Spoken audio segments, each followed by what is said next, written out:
کیا آپ نے کبھی سوچا ہے کہ جب انسان اللہ کے سامنے پیش ہوگا تو وہ کون سا تحفہ ہوگا جو سب سے زیادہ قیمتی ہوگا؟ حدیث میں آتا ہے کہ اس دن انسان جتنے بھی تحفے پیش کرے گا ان میں سے کوئی بھی تحفہ اس چیز سے بڑھ کر نہیں ہو سکتا جو خود اسی رب کی طرف سے آیا ہو۔ سوچئے جب بندہ اسی کا کلام اسی کی بارگاہ میں پیش کرے گا تو اس سے بڑا تحفہ اور کیا ہو سکتا؟ اسی لیے بتایا گیا کہ میدان حشر میں اللہ تعالیٰ فرمائے گا ان لوگوں سے جو حقیقی معنوں میں قرآن پڑھنے والے ہوں گے کہ پڑھتے جاؤ اور ہر آیت کے ساتھ تمہارے درجات بلند ہوتے چلے جائیں گے اور تمہارا آخری مقام اسی آخری آیت کے مطابق ہوگا جو تم پڑھو گے۔ یعنی قرآن صرف پڑھنے کی کتاب نہیں بلکہ یہ تمہارے درجے طے کرنے والی کتاب ہے۔ اور اگر قرآن کی عظمت کو سمجھنا ہو تو سورہ رحمان کی یہ شروعات ہی کافی ہے۔ الرحمن علم القرآن، رحمان نے قرآن سکھایا، یعنی رحمان کی سب سے بڑی رحمت، اس کی سب سے عظیم نعمت قرآن ہے۔ لیکن سوال یہ ہے یہ قرآن انسان کے لیے کتنا مفید ہے، کس پہلو سے؟ تو اس سلسلے میں سب سے جامع اور گہری آیات سورہ یونس کی یہ 2 آیات ہیں۔ یا ایھا الناس قد جاءتکم موعظۃ من ربکم وشفاء لما فی الصدور وہدی ورحمۃ للمؤمنین، اے لوگوں تمہارے پاس آ چکی ہے تمہارے رب کی طرف سے ایک ایسی چیز جو نصیحت بھی ہے، دلوں کے روگوں کی شفا بھی ہے، ہدایت بھی ہے اور مومنوں کے لیے رحمت بھی ہے۔ 4 الفجا، لیکن ان 4 الفجا میں پوری انسانیت کے لیے نجات چھپی ہے۔ پھر فرمایا گیا قل بفضل اللہ وبرحمتہ فبذلک فلیفرحوا ھو خیر مما یجمعون، کہہ دیجئے یہ اللہ کا فضل ہے، اس کی رحمت ہے کہ اس نے یہ کلام نازل کیا، تو خوشی منانی ہے تو اس پر مناؤ، جشن منانا ہے تو اس کا مناؤ، کیونکہ یہ ان تمام چیزوں سے بہتر ہے جو لوگ جمع کرتے ہیں، دولت، مال، اسباب، آرام کی چیزیں، سب کچھ، لیکن یہ قرآن ان سب سے کہیں زیادہ قیمتی ہے۔ اب ذرا سوچئے، قرآن عام طور پر اپنے لیے ایک ہی لفظ استعمال کرتا ہے، ہدا، ہدایت، لیکن یہاں ہدایت سے پہلے 2 اور چیزیں رکھی گئی۔ کیوں؟ اس لیے کہ اگر دل ہی سخت ہو جائے تو ہدایت اندر جائے گی ہی نہیں۔ جیسے سب سے بہترین دوا بھی تبھی اثر کرتی ہے جب وہ جسم میں جذب ہو، ویسے ہی سب سے اعلیٰ کلام، سب سے بہترین ہدایت دل میں تبھی اترتی ہے جب دل نرم ہو، اور اگر دل سخت ہو جائے تو پھر مرد اے نادا پر کلام، اے نرم او نازک بے اثر، قرآن کہتا ہے کہ دلوں پر جنگ لگ جاتی ہے، اور حدیث میں بھی آیا ہے کہ جیسے لوہے پر جنگ لگتی ہے ویسے ہی دلوں پر بھی جنگ جم جاتی ہے، اور جب دل سخت ہو جائے تو وہ پتھر سے بھی زیادہ سخت ہو جاتا ہے۔ پتھر تو پھر بھی ٹوٹ جاتے ہیں، ان سے پانی نکل آتا ہے، لیکن سخت دل نصیحت سے بھی نہیں پگھلتا۔ تو پہلی ضرورت کیا ہے؟ دل کو نرم کرنا، اور دل کو نرم کرنے کے لیے سب سے پہلی چیز ہے موعظہ، یعنی نصیحت، جسے آج ہم ہلکا سمجھنے لگے ہیں، جسے ہم کہتے ہیں بس واج ہو رہا ہے، لیکن حقیقت یہ ہے کہ بنا واج کے دل نرم نہیں ہوتا، اور جب تک دل نرم نہ ہو قرآن دل میں اترتا نہیں۔ جیسے سخت زمین پر بارش کا پانی ٹھہرتا نہیں، ویسے ہی سخت دل پر قرآن کا اثر نہیں ہوتا۔ اسی لیے سب سے پہلے دل کو تیار کرنا پڑتا ہے تاکہ جب قرآن آئے تو وہ صرف سنا نہ جائے بلکہ دل میں اتر جائے اور زندگی بدل دے۔ ذرا تصور کیجئے وہ لمحہ جب حضور صلی اللہ علیہ وسلم نے واضح فرمایا، ایسا خطبہ دیا کہ دل کانپ اٹھے اور آنکھوں سے آنسوؤں کے چشمے بہنے لگے۔ صحابہ کرام رضی پر ایسی کیفیت طاری ہو گئی کہ انہوں نے عرض کیا، یا رسول اللہ صلی اللہ علیہ وسلم، یہ کلام تو ایسا محسوس ہو رہا ہے جیسے کوئی رخصت ہو رہا ہو، جیسے کوئی آخری نصیحت کر رہا ہو۔ اگر ایسا ہے تو ہمیں اور وصیت فرمائیے اور نصیحت کیجئے۔ سوچئے یہ ہے واج کی طاقت، یہ ہے نصیحت کا اثر۔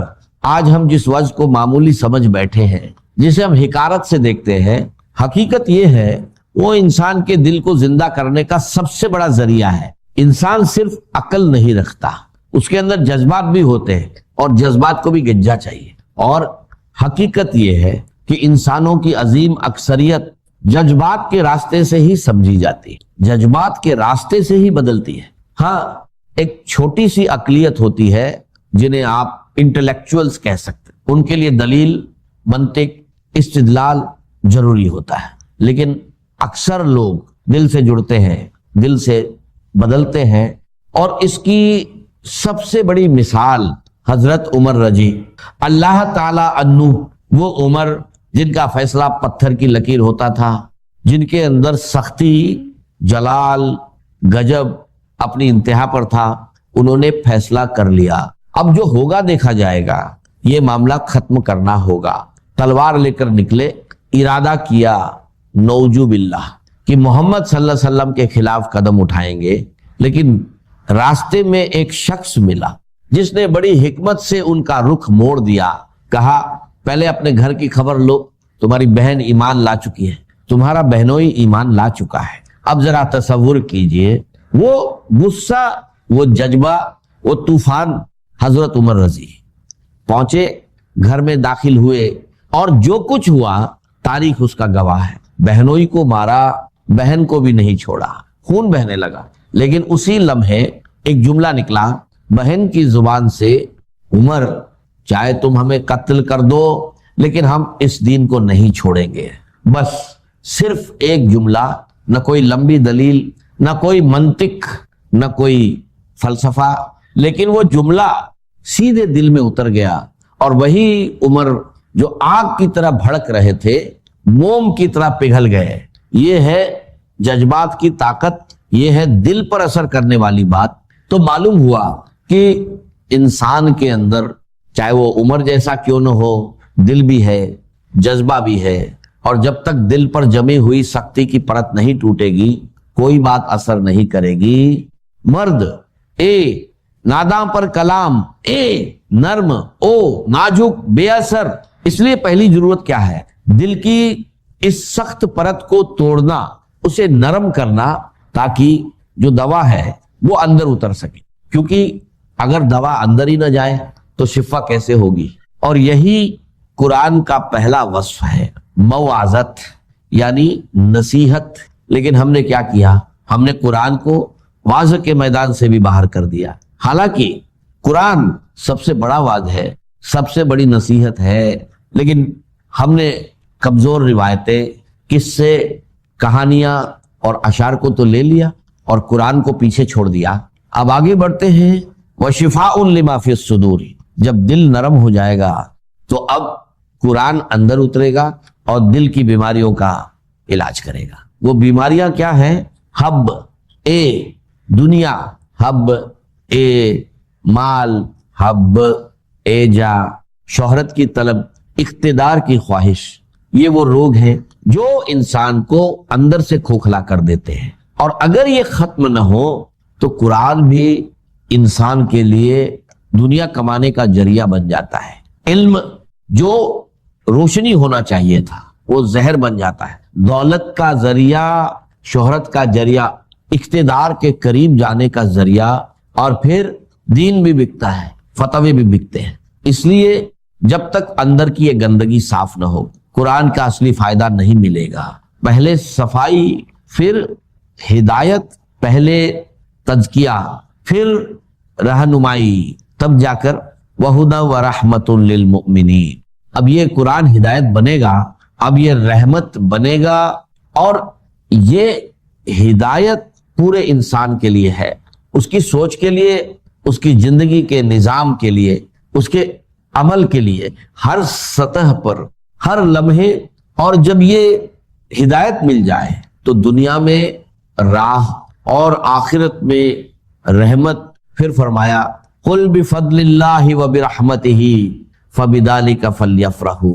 اگر خوشیاں منانی ہے تو اس پر مناؤ، اگر اترانا ہے تو اس پر اتراؤ، اگر جشن منانا ہے تو قرآن کا مناؤ، کیونکہ یہی اصلی دولت ہے، باقی سب فانی ہے۔ لیکن افسوس آج ہمارا قرآن سے تعلق کیا رہ گیا ہے؟ کیا صرف اتنا کہ موت کے وقت سورہ یاسین سنا دی جائے تاکہ جان آسانی سے نکل جائے؟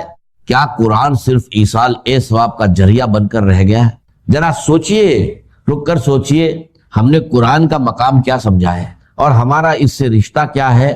یہی سوال ہے اور اس کا جواب ہمیں خود دینا ہے۔ کیا آپ نے کبھی ٹھہر کر خود سے یہ سوال کیا ہے کہ ہم جا کہاں رہے ہیں؟ کیا ہماری زندگی واقعی اسی راستے پر ہے جو ہمیں دکھایا گیا تھا، یا ہم کہیں بھٹک چکے ہیں؟ بات کی تھی کہ ہوش میں آؤ، قرآن اس لیے نازل نہیں ہوا تھا کہ وہ صرف ایک رسم بن کر رہ جائے، نہیں، یہ تو معجزہ تھا، یہ تو شفاء لما فی الصدور تھا، یہ ہدی للناس تھا، یہ موجب رحمت تھا۔ اس وقت حال یہ تھا کہ پورا قرآن ایک جگہ موجود بھی نہیں تھا، کہیں پرجوں پر لکھی ہوئی صورتیں، کہیں اونٹ کے شانے کی ہڈیوں پر، کہیں کسی کے پاس تھوڑا سا کاغذ، اور کہیں تو کچھ بھی نہیں، لیکن قرآن تھا، سینوں میں تھا، دلوں میں زندہ تھا، اور اسی قرآن نے ایک انقلاب برپا کر دیا۔ آج ہم کیا کر رہے ہیں؟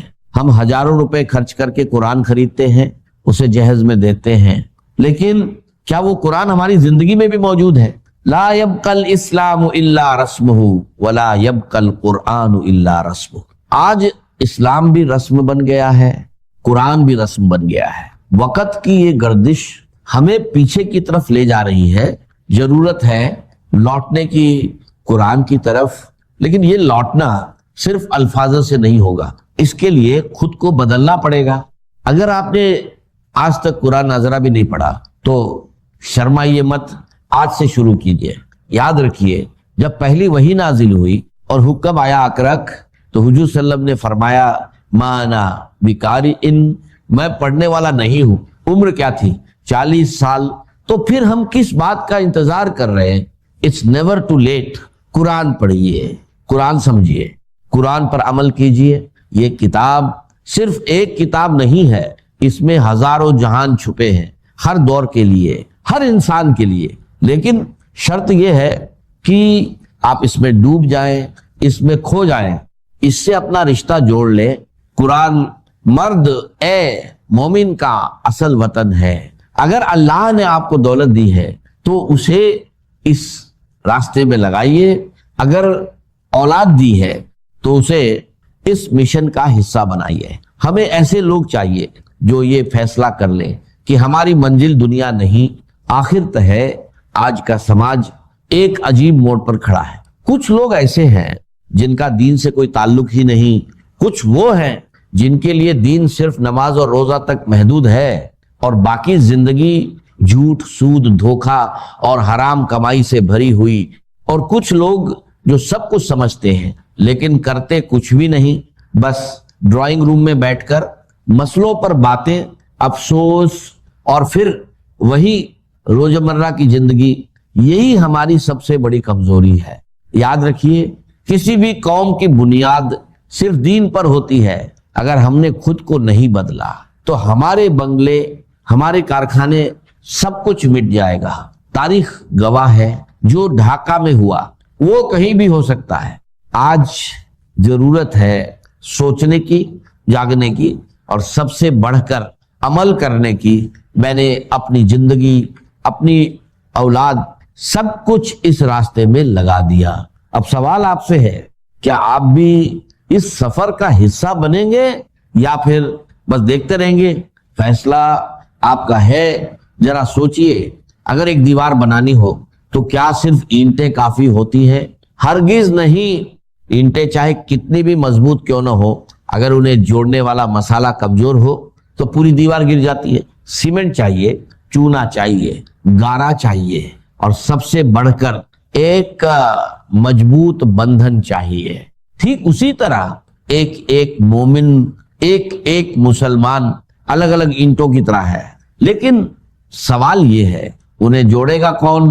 وہ کون سی چیز ہے جو دلوں کو جوڑ دے، خیالات کو ایک کر دے، سوچ کو ایک دشا دے دے؟ وہ ہے حبل اللہ، اللہ کی رسی۔ وَاعْتَصِمُوا،